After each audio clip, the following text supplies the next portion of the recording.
Every morning, as the sun peeked through the curtains of Mrs. Alvarez's cozy little home, a familiar sound echoed through the quiet house. Ayuda, Ayuda, Ayuda. The voice was crisp, clear, and hauntingly repetitive. It came from a vibrant, green parrot sitting in its golden cage near the window. The bird, named Paco, had been with Mrs. Alvarez for years, but lately he had started repeating just one word, over and over again. Ayuda, the Spanish word for help. At first, she thought, nothing of it. Parrots mimic words, after all. But as days passed, the eerie repetition began to unnerve her. Paco wasn't just saying it randomly. He spoke with urgency, as if he was trying to communicate something important.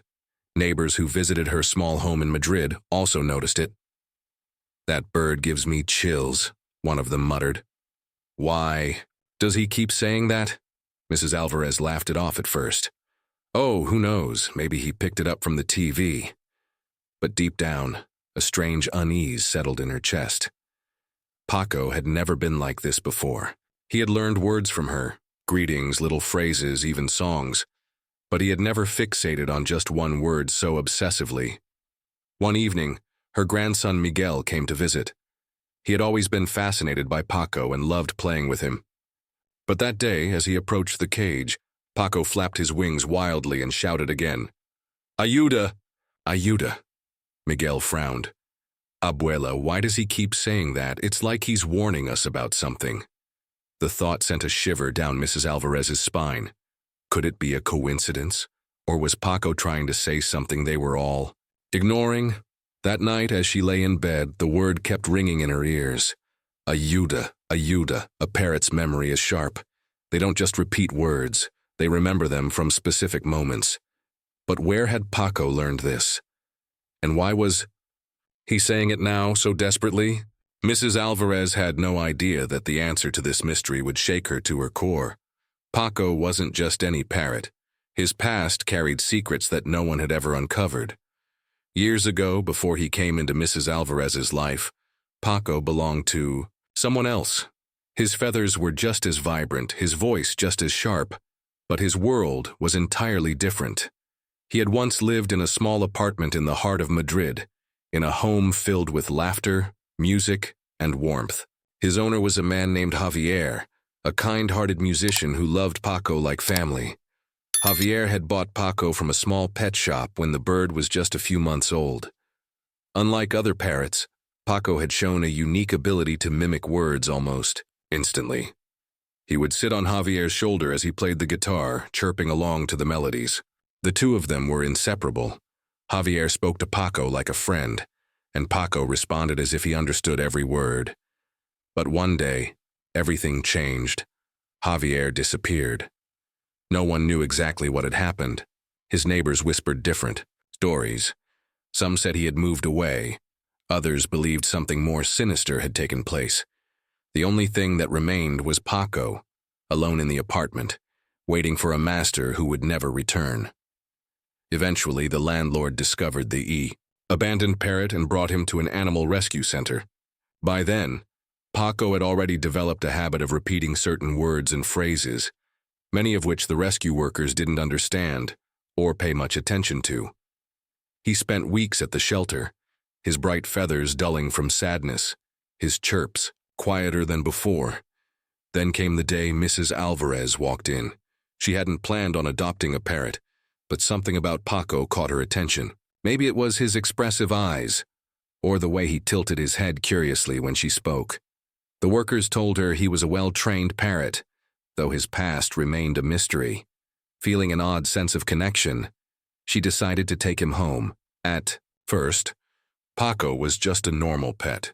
He would greet her every morning, mimic the sounds of the house, and occasionally surprise her by singing old melodies. But as time passed, something strange happened. He started repeating a single word, over and over again. Ayuda, Ayuda, Ayuda. Mrs. Alvarez had assumed it was just another phrase he had learned from his past life, but she never questioned why he had clung to this word. Not until now. At first, no one thought much of it, Paco was just a parrot, and parrots repeat words. It was what they did. Every morning, as soon as the first rays of sunlight touched his cage, he would start. Ayuda! Ayuda! Ayuda! Mrs. Alvarez had assumed it was just another phrase he had learned from his past life, but she never questioned why he had clung to this word, not until now. At first, no one thought much of it. Paco was just a parrot, and parrots repeat words. It was what they did. Every morning, as soon as the first rays of sunlight touched his cage, he would start. That single word, Ayuda, help. Her neighbors started noticing it too. That parrot of yours, an old friend said during a visit. It's strange how he only says that one thing. Doesn't he know other words? Mrs. Alvarez nodded. Oh, he does. He used to sing and greet people. But lately, it's just been Ayuda. Some laughed it off, others found it eerie. But curiosity had started creeping in. Then one afternoon, her grandson Miguel, who had always been fascinated by Paco, decided to test something. He walked up to the cage looking, Ayuda, Ayuda, Ayuda. Mrs. Alvarez chuckled the first few times she heard it. She assumed he had picked it up from an old television show or perhaps from the streets outside her window. What a dramatic little bird, she would say, shaking her head as she fed him his morning fruit. But Paco never stopped. Day after day, at different hours, with different tones, sometimes soft, sometimes desperate. He kept saying Paco straight. The eye. What do you mean, buddy? Who needs help? He asked, half joking. Paco flapped his wings slightly, tilted his head, and whispered as if responding directly, Ayuda. A chill ran down Miguel's spine. It wasn't just random. It wasn't just mimicry. It felt like a message. But what was Paco trying to say? And more importantly, who was he calling for? Paco's constant repetition of Ayuda was just a quirky habit, something that made people chuckle and shake their heads. But as the days passed, the laughter faded, replaced by curiosity and a hint of unease. Mrs. Alvarez had lived in her neighborhood for decades, and everyone knew her as the sweet old woman with the talking parrot. But now, that very parrot had become the center of attention. Every visitor who stepped into her house couldn't help but comment on it. Still, saying that word? Her friend Carmen asked, crossing her arms as she watched Paco. All the time, Mrs. Alvarez sighed. Morning, noon, night. It's like he's stuck. Miguel, her grandson, had taken a growing interest in the bird's strange behavior. He started recording Paco on his phone and showed the clips to his school friends. Has anyone ever seen a parrot do this? He asked them. Some shrugged, others laughed, but one boy hesitated before answering. My uncle had a parrot once, he said. It used to repeat a phone number all the time.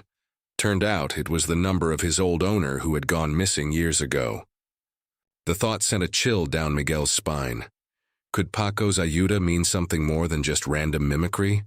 The neighbors started whispering too. Some thought it was hilarious. Maybe he's a little dramatic, they joked. Others were unsettled. You know, an old man from down the street murmured. Animals have a way of sensing things we don't. It was an innocent remark, but it lingered in the air. Mrs. Alvarez tried to brush it off. It's just a habit, she told herself. But late at night, when the house was quiet, and Paco softly repeated that one word, Ayuda, Ayuda, she couldn't help but wonder, was it really just a habit, or was Paco trying to tell them something? Miguel couldn't shake the feeling that something wasn't right. The way Paco repeated Ayuda wasn't just random. It felt intentional, urgent. If there was even the slightest chance that the parrot was trying to communicate something real, he had to find out. One evening, while Mrs. Alvarez was busy in the kitchen, Miguel decided to take matters into his own hands. He set up his phone on a small stand near Paco's cage and hit record. If the parrot was trying to say something, maybe he'd catch something more than just the word help. For the next hour, he sat nearby, pretending not to pay attention, letting Paco speak freely. As expected, the bird kept repeating, Ayuda. Ayuda, in different tones. But then, just for a moment, he said something else. It was faint, almost a whisper. Miguel's heart pounded as he stopped the recording and played it back. He increased the volume, listening carefully. In between the usual Ayuda, there was a second word. Ayuda. Javier. Miguel's breath caught. Javier? He rushed to his grandmother, holding out the phone. Abuela, listen to this, he said. His voice urgent. She played the recording, her face paling as she heard it. Javier, she whispered. That name, it wasn't just any name. It was the name of Paco's original owner. The man who had disappeared. A cold shiver ran through the room. Had Paco been trying to tell them something all along? Mrs. Alvarez sat frozen, gripping the phone as Paco's voice echoed in her ears. Ayuda. Javier. Ayuda. It wasn't just a random word anymore. It was a name, a person, a missing piece of a puzzle that no one had thought to solve. Miguel's mind raced. Abuela, Javier was Paco's old owner, right? The one who disappeared? Mrs. Alvarez slowly nodded. Yes, but that was years ago. No one knows what really happened to him. People assumed he left. Miguel wasn't convinced. A chill ran down his spine as he replayed the recording, listening to Paco's desperate repetition. If the bird was calling for Javier, then maybe, just maybe, there was more to his disappearance than anyone realized. Determined to find answers, Miguel grabbed his laptop and started searching. He typed, Javier missing Madrid, into the search bar, hoping for anything that could connect the name to a real event. At first, nothing seemed unusual, just common names and unrelated stories. But then, buried in an old news archive, he found it. A headline from 7 years ago. Local musician Javier Solano missing. Foul play suspected. Miguel's heart pounded as he clicked on the article. It detailed how Javier, a beloved guitarist, had mysteriously vanished from his apartment one night. His belongings were left untouched. His wallet, keys, everything was still there. The only thing missing was him and his parrot. Until now. Mrs. Alvarez leaned over Miguel's shoulder, reading in stunned silence. They never found him, she whispered. Miguel shook his head. No. It says the case went cold. No leads, no suspects. Just gone. He turned to Paco, who sat calmly in his cage watching them with knowing eyes. What if Paco had seen what really happened? What if all these years he had been trying to tell someone? Suddenly, Paco flapped his wings and spoke again, his voice sharper, more urgent than before. No, Ayuda, no, por favor. Miguel's blood ran cold. These weren't just random words. This sounded like fear, like someone begging for help, like someone's last words. Mrs. Alvarez covered her mouth, tears welling in her eyes. Dios mío, she whispered. Paco had been repeating a memory no one had ever listened to before. The truth wasn't just hidden. It had been right there in the voice of a parrot, waiting to be heard. Miguel and Mrs. Alvarez sat in stunned silence. Paco had been repeating something far more than just a word. He had been reliving a moment, a desperate plea, a cry for help that had gone unheard for years. Miguel's hands trembled as he clicked through more articles about Javier Solano's disappearance. There had been no forced entry, no signs of struggle, just an open case that had long been forgotten. But now, with Paco's haunting words ringing in their ears, the truth felt closer than ever. Mrs. Alvarez wiped her eyes. Miguel, what? If Paco saw what happened to Javier? Miguel exhaled sharply. And he's been trying to tell us all this time. The realization sent chills through both of them. But if Paco had witnessed something, could he reveal more? Miguel grabbed a notebook and wrote down everything Paco had ever repeated. Ayuda, Javier. No, por favor. He decided to test something. He leaned closer to the cage. Paco, he said softly. Javier. ¿Qué pasó? What happened? For a moment, Paco only blinked. Then in an eerie, almost human-like tone, he spoke again. No. En el armario. Ayuda. Miguel's breath caught in his throat. En el armario. The closet, Mrs. Alvarez gasped. Are you saying Javier was in a closet? A cold wave of horror washed over them. Could it be possible that Javier had never left his apartment at all? That all these years, his fate had been sealed somewhere no one had checked? Miguel's heart pounded as he dug deeper into the old police reports. He searched for anything, any mention of a closet, any part of the investigation that might have overlooked something so obvious. And then he found it. A single line from the report stood out. Despite a thorough search of the apartment, no evidence was found in commonly used areas. Certain built-in structures, such as the wall closet, were inaccessible at the time due to renovations. Miguel's mouth went dry. The closet had never been searched. Mrs. Alvarez clutched his arm. Miguel, do you think Javier? She couldn't finish the sentence. Miguel stood abruptly, his pulse racing. We have to tell someone. For years, Paco had been repeating the words of a man who had vanished without a trace. But now, finally, someone was listening, and they were about to uncover a truth no one had ever imagined. The moment Miguel and Mrs. Alvarez reported their shocking discovery to the authorities, the story took on a life of its own. The idea that a parrot had helped solve a years-old mystery was too bizarre to ignore. Local police, intrigued yet skeptical, revisited Javier Solano's old apartment. The current tenants were shocked when officers arrived with a search warrant, but nothing could have prepared them for what came next. Hidden within a false panel, in the closet behind layers of wood and dust, they found human remains. Javier had never left. The news spread like wildfire. Journalists swarmed the neighborhood, eager to interview Mrs. Alvarez and Miguel. A parrot solves a murder mystery.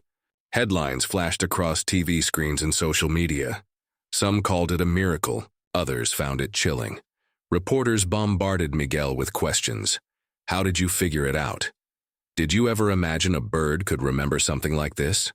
What does this mean for old unsolved cases? Paco, the once ordinary parrot, became an overnight sensation. His image was plastered on newspapers, and people worldwide were fascinated by his eerie recollection of the past. Scientists and animal behaviorists debated whether Paco had truly understood what he was saying, or if it was just a remarkable case of mimicry. But for Mrs. Alvarez, the attention was overwhelming. She had taken Paco in as a simple pet, never expecting that he carried a tragic secret. Tears welled in her eyes as she spoke to a reporter. I just wish someone had listened sooner, she murmured.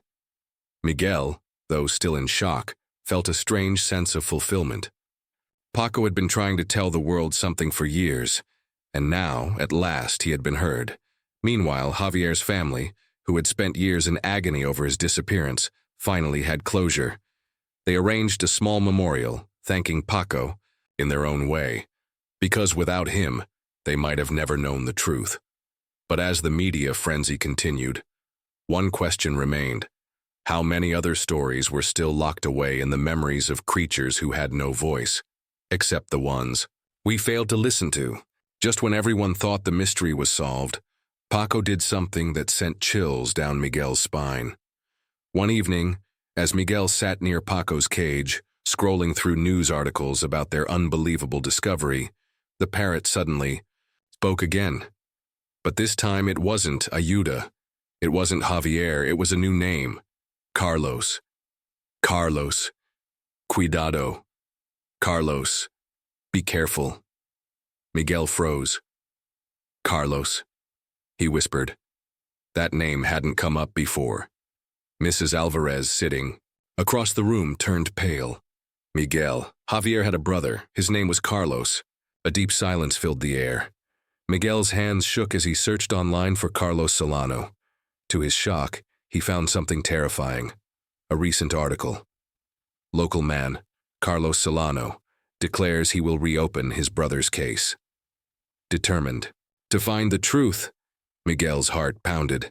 Abuela, this was published 2 days ago. Mrs. Alvarez's eyes widened. Are you saying? Before she could finish, Paco flapped his wings frantically. His voice grew more urgent. Carlos, cuidado, él sabe. Carlos, be careful, and he knows. Miguel's breath caught in his throat. Someone knew. Someone had always known. And if Paco was repeating this now, it meant something was about to happen. Without wasting a second, Miguel grabbed his phone and dialed the police. If Carlos was in danger, if whoever had been behind Javier's disappearance was still out there, then they had to stop it before history repeated itself.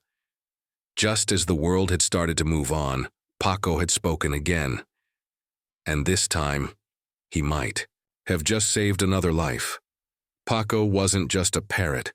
He was a witness, a storyteller, and in the end, a savior. His words, ignored for years, held the key to a mystery that no human had been able to solve.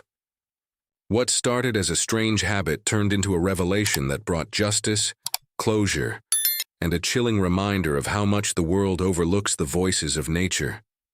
This story isn't just about a missing man or a crime long buried. It's about the intelligence of animals, how they observe, remember, and, in their own way, communicate with us. If a simple bird could hold on to a truth for years, what else have we been missing? How many secrets remain unheard because we assume animals cannot truly speak? More than that, Paco's story is a testament to the unseen connections between humans and the natural world. Sometimes, answers don't come from logic, investigation, or science. Sometimes they come from the least expected sources, if only we're willing to listen. As the media frenzy around Paco faded and life returned to normal, one question lingered in the minds of those who heard his story. How many other voices, silenced by time and ignorance, are still waiting to be heard?